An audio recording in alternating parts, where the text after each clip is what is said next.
I really think that it's time that we completely change the way the U.S. looks at the continent of Africa.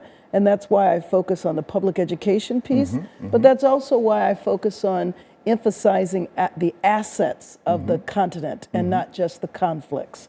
So how can we participate in trade? How can we participate in contributing to the building of the infrastructure, which is why I support Feed the Future, Empower Africa.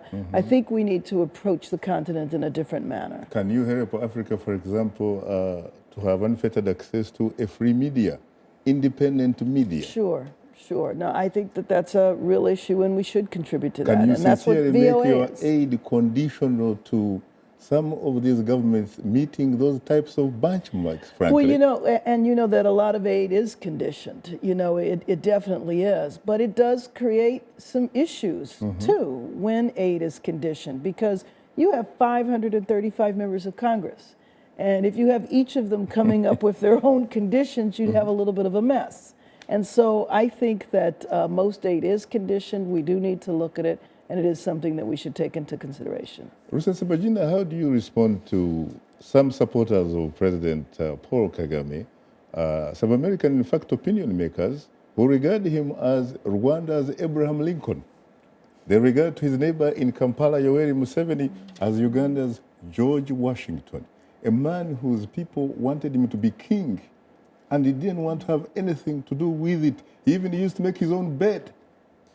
I would refer those American friends to a Human Rights Watch report just this month.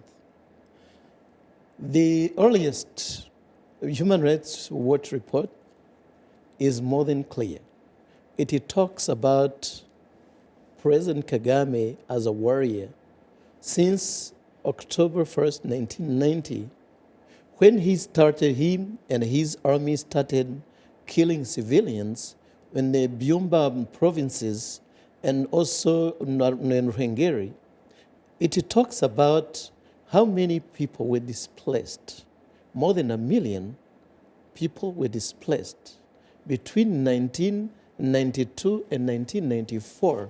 And they were surrounding Kigali, coming to Begin town, going to sleep in the open air outside there.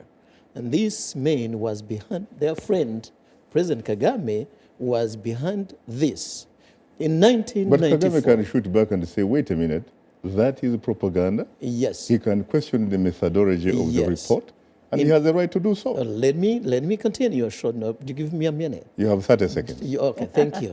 And then, during the genocide, RPF has killed hundreds of thousands of Rwandans. His movement, political and military movement, after the genocide. You have heard about Kibeho. Yes, unfortunately, time happens not to be our best ally. We have to go.